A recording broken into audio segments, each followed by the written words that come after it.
Muslimat rahimakumullah, alhamdulillahirabbil alamin. Subuh hari ini kita teruskan kembali kajian fikih tentang syarat-syarat qasar, mengqasar salat. Subuh kemarin kita sudah sebutkan diantaranya ada dua.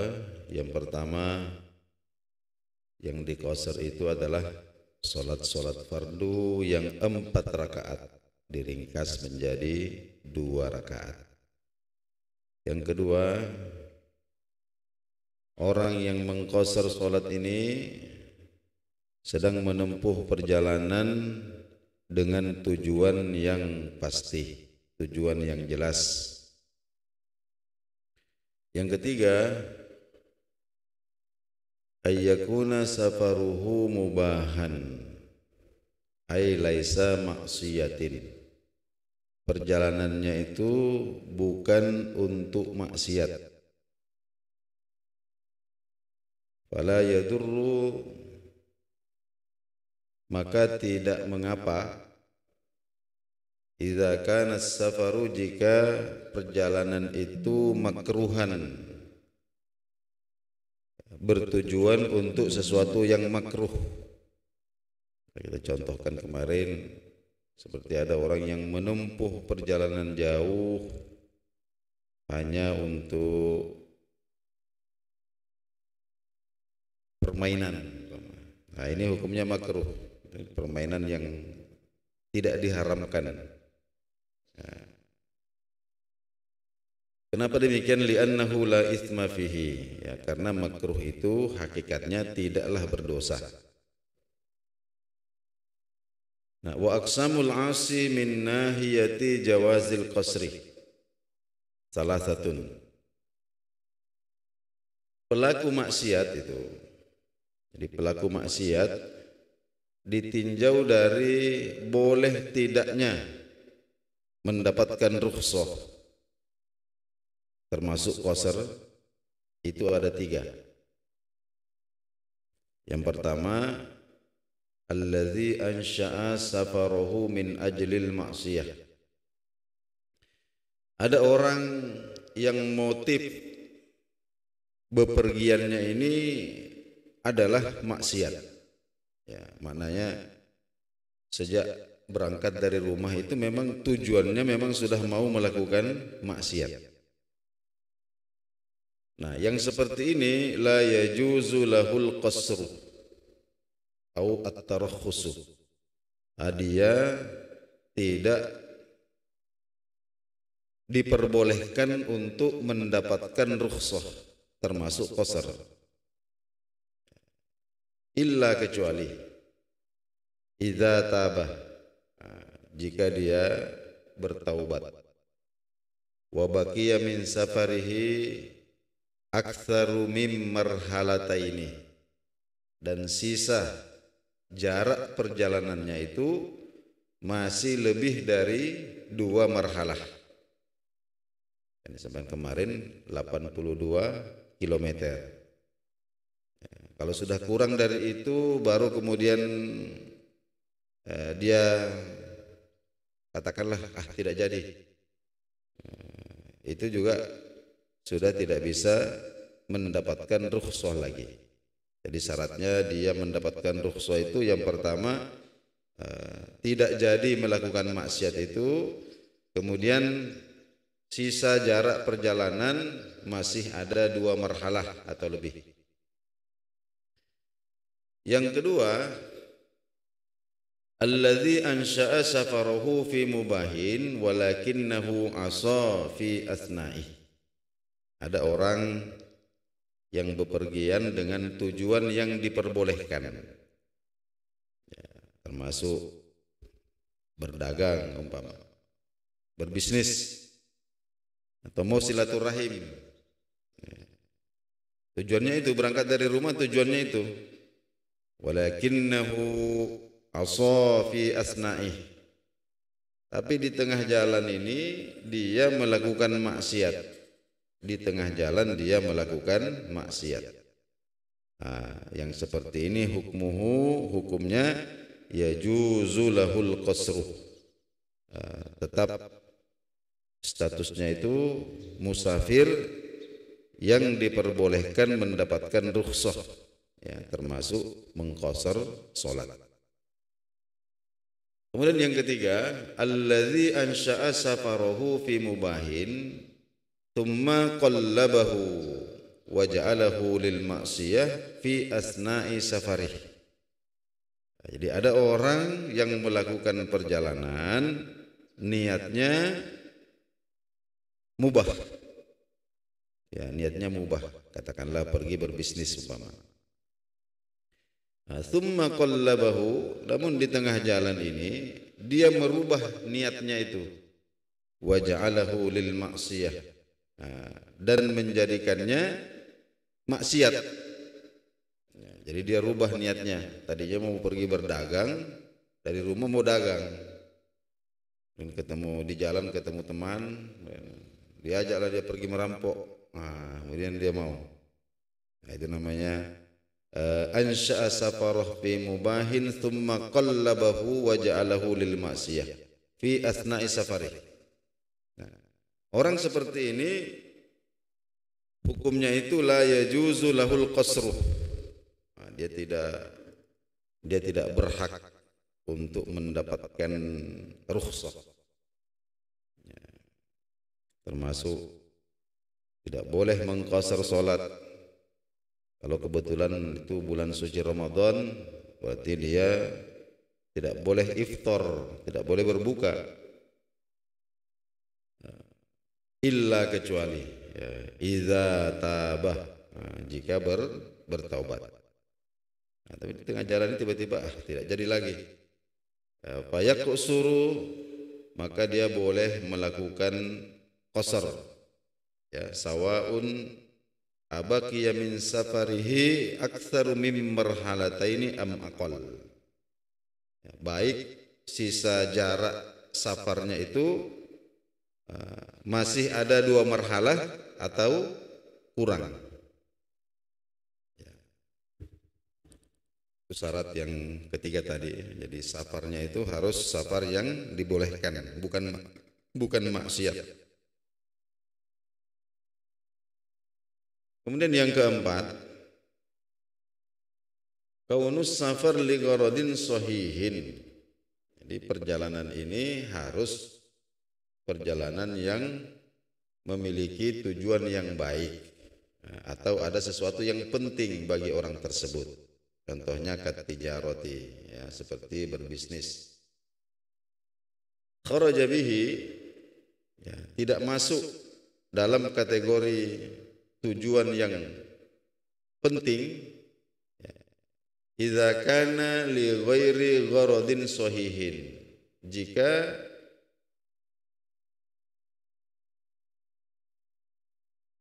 tidak penting baginya. Ya, contohnya kasiyahah li ru'yati biladin. Jadi ini ada orang melakukan perjalanan yang jauh hanya sekedar jalan-jalan, lihat-lihat negeri orang. Ya. Hanya sekedar jalan-jalan, lihat negeri orang. Ya. Murni berwisata. Wat tanazzuh, terus sekedar hiburan. Sekedar hiburan. Abiduni niyatin solihatin, ya, tanpa niat, ya, tanpa niat atau tanpa tujuan yang penting, Nah, kecuali kalau kita bepergian yang jauh, ya. Jadi memang dalam Al-Quran itu banyak ayat yang menyuruh kita untuk bepergian. Jadi fasiru fil ardi, berjalanlah kalian di penjuru bumi ini. Ya, tapi ada tujuannya. Apa tujuannya? Fanzur, lalu perhatikan, pelajari, kaifa kana akibatul mukazzibin. Ya, bagaimana akibat, ya, daripada orang-orang yang mendustakan. Jadi seumpama kita ke Mesir, atau kita ke negeri-negeri yang katakanlah disebutkan di dalam Al-Quran, ya, bagaimana ya, mereka bisa ya, diberikan azab seperti itu. Nah, lalu kemudian kita mengambil ibrah. Nah, intinya adalah mengambil pembelajaran dalam perjalanan-perjalanan kita, bukan sekedar untuk lihat-lihat, cuci mata, bukan sekedar untuk hiburan. Nah, itu namanya safar yang bertujuan baik. Kalau tidak seperti itu, maka tidak boleh mendapatkan rukhsah. Kemudian yang kelima, kaunu safarihi marhalataini ay tawilan. Ini sudah kita sebutkan di awal kemarin bahwa perjalanan ini harus perjalanan yang jauh, minimal 2 marhalah, yaitu 82 kilometer itu minimal. Selanjutnya adalah mujawazatul baladi. Qasar itu sudah boleh dilakukan kalau sudah melewati batas balad. Ya, balad itu kampung lah. Ya, kelurahankah atau desa. Nah, bisa seperti itu. Mujawazatul balad, sudah melewati batas kampung. Nah, sudah boleh qasar. Yang penting tempat yang mau dituju itu 2 marhalah minimal. Wa takunu bi mujawazatis sur fil baladil musawwar. Nah, jadi kalau itu kita punya daerah ini ada apa istilahnya ini, musawwar itu ada perbatasan. Jadi ada tapak, ada tugukah atau apa ya, menunjukkan batas. Ya, kalau sudah dilewati itu berarti kita sudah boleh untuk melakukan qasar. Wa bi mujawazatil umrani fil balad ghairil musawwar. Dan jika kebetulan daerah kita itu tidak punya apa? Tidak punya perbatasan. Tidak ada tanda-tanda perbatasan, maka cukup dengan melewati daerah keramaian. Nah, itu sudah boleh untuk melakukan qasar. Nah, yang dimaksud dengan daerah keramaian itu ya ada pemukiman, ya, ada pasar, ya, mungkin perkantoran ya. Kalau sudah dilewati, nah, berarti kita sudah boleh untuk melakukan qasar. Kemudian selanjutnya al-ilmu bi jawazil qasri syar'an. Ya, dia setidak-tidaknya dia mengetahui bahwa qasar itu dibolehkan secara syariat. Setidak-tidaknya begitu. Dia pernah dengarlah bahwa orang kalau perjalanan jauh itu boleh mengqasar dan kebolehannya itu ya diabsahkan oleh syariat. Nah, sehingga kalau ada orang ya, melihat orang-orang mengqasar, fa qasara ma'ahum, lalu dia ikut-ikutan juga mengqasar. Nah, ikut-ikutan juga mengqasar. Jahilan bijawazil qasri. Sedangkan dia tidak mengetahui tentang dibolehkannya qasar, ya fala tasihhu salatuhu, maka salatnya itu tidak sah. Kenapa? Karena apa yang dia lakukan itu tidak dibangun di atas ilmu. Kemudian dawamus safar ila tamamis salati ay ila nihayatiha. Ya, statusnya sebagai musafir itu, ya, statusnya sebagai musafir itu ya, tetap ya sampai selesai sholatnya, ya, sampai selesai sholatnya. Jadi falau nawa al-iqamah fiha fa alaihi itmamuha. Nah, jadi ketika seseorang itu sedang mengqasar sholat, nah, lalu kemudian dia niat ya, untuk menetap di tempat tersebut, nah, saya mau tinggal dulu di sini, ya, seperti itu umpama. Nah, jadi lagi sholat ini, niatnya qasar. di tengah-tengah sholat tiba-tiba muncul niat di dalam hatinya, saya mau menetap di sini. Jadi nawal iqamah fiha, saya mau menetap di sini. Berarti ketika itu statusnya sebagai musafir sudah berakhir. Fa'alaihi itmamuha, maka dia wajib untuk menyempurnakan sholatnya. Dia wajib menyempurnakan sholatnya. Yang kesembilan, niyatul qasri indal ihram. Jadi niat qasar ketika takbiratul ihram. Kira-kira kalau kita bahasa Arabkan ya, kita lapaskan, kita usolli fardhu zuhri umpama, usolli fardhu zuhri rakaataini qasran. Usolli fardhu asri rakaataini qasran. Cukup sudah. Usolli fardhu isya'i rakaataini qasran. Atau kita bersihkan di dalam hati niat zuhur qasar 2 rakaat, gitu.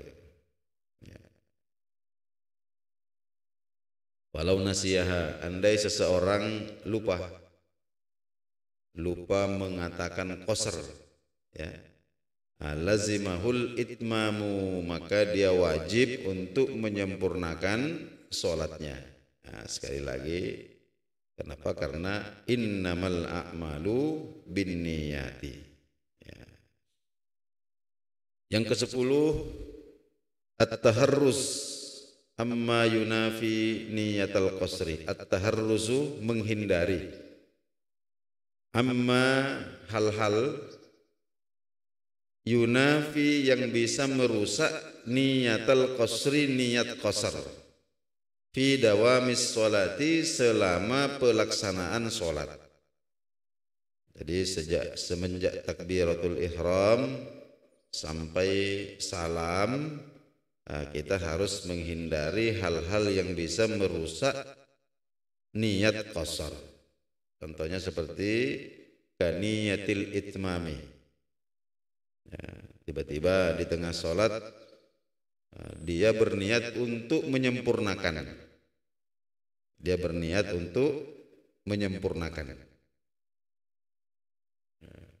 Au syakka fi niyatil qasri, atau dia ragu tentang niat qasarnya. Tadi saya ini qasar atau tidak ya? Tadi ini saya qasar atau tidak? Ada keraguan muncul. Au nawal iqamata asna as-salati, atau niat menetap di tengah-tengah sholat. Yang pertama tadi, yang bisa merusak niat qasar itu yang pertama niatul itmam, niat menyempurnakan sholat. Jadi awalnya itu usolli fardhu zuhri rakaataini qasran. Berjalan 1 rakaat, tiba-tiba terbetik dalam hatinya, saya mau kasih cukup 4 rakaat, umpama seperti itu. Atau ragu-ragu tentang niat qasarnya. Masuk rakaat kedua, tiba-tiba muncul keraguan. Tadi ini saya niat qasar atau tidak? Atau di tengah sholat dia meniatkan untuk menetap di tempat itu. Apa fi hadhil halati, ya, dalam semua kasus-kasus ini, ya, karena niat qasarnya sudah rusak, yajibu alaihil itmamu, maka dia wajib untuk menyempurnakan sholat. Kemudian yang terakhir, yang ke-11, Allah yaqtadiyah bimutimmin fi juz'im min sholati. Jadi orang yang mengqasar itu tidak boleh bermakmum kepada orang yang tidak qasar. Jadi orang yang mengqasar tidak boleh bermakmum kepada orang yang tidak mengqasar, ya, meskipun hanya pada sebahagian sholatnya saja. Jadi Allah yusalli al-qasir khalfal mutim fi juz'in min sholati. walau hatta fit tasyahhud, ya meskipun hanya pada sebahagian salatnya saja, seperti hanya ikut pada tasyahudnya atau hanya ikut pada salamnya saja, nah, itu tidak diperbolehkan. Nah, jadi contohnya musafir ini sampai di suatu masjid. Nah, masjid ini sedang sholat berjamaah, menyempurnakan sholat. Nah, jadi sholat zuhur umpama 4 rakaat. Kemudian masuklah musafir ini ke dalam masjid. Ketika itu imam sedang tasyahud akhir. Tasyahud akhir, masuklah musafir ini ke dalam masjid, langsung bermakmum. Allahu Akbar, Allahu Akbar, kemudian duduk tasyahud. Duduk tasyahud. Imam salam. Dia berdiri. Nah, berdiri ini kemudian dia mengqasar salat zuhurnya cuma 2 rakaat. Ini tidak sah. Ya, tidak sah. Nah, jadi orang yang mengqasar salat itu hanya diperbolehkan bermakmum kepada sesama yang melakukan qasar. Nah, jadi intinya tidak boleh bermakmum kepada orang yang menyempurnakan salatnya, meskipun dia ikut itu hanya pada sebahagian saja. Katakanlah tadi seperti hanya ikut pada tasyahudnya saja atau hanya ikut pada salamnya saja. Ini ma'asyiral muslimin wal muslimat rahimakumullah.